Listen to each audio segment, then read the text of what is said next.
Sometimes the smallest things carries the biggest stories. A piece of jute rope, an old button, a broken frame, a scrap of fabric that everyone else forgot. To the world, these are useless, but to a creative heart, they are memories waiting to be reborn. Today, this story is about craft. It's about cheesy little things that makes us smile.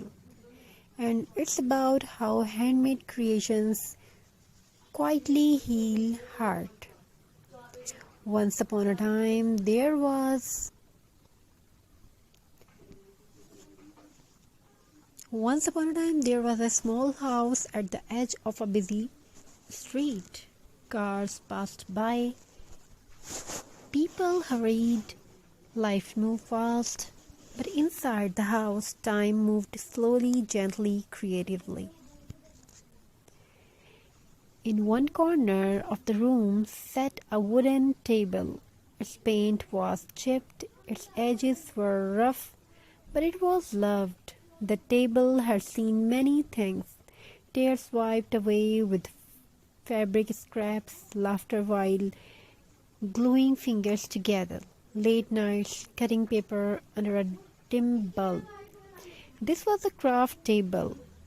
On this table lived the cheapest collection of things. Empty jars that once held coffee, button rescued from old cloth, twine wrapped around memories, broken jewelry that still sparkled in the light. Cardboard pieces saved, just in case.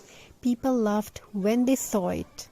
Why don't you throw this away? Why are you keeping junk?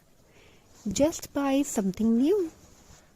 But the hands that work on this table knew a secret. Nothing is useless if it can still create joy.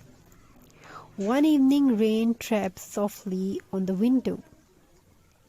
The kind of rain that makes the world quiet, the kind that makes you think.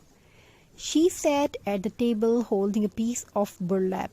It was rough, imperfect, stained with time, just like life. She did not know why her heart felt heavy that day. Maybe it was exhaustion, maybe unspoken worries, maybe the weight of responsibilities no one talks about. So she did what she always did. She crafted. She wrapped jute around an old glass bottle slowly, carefully, one turn at a time.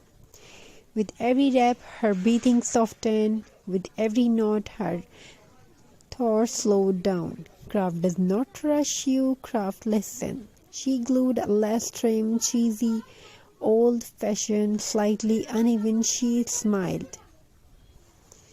It reminded her of childhood, of school projects made the night before deadlines, of glue-stained finger and proud smiles.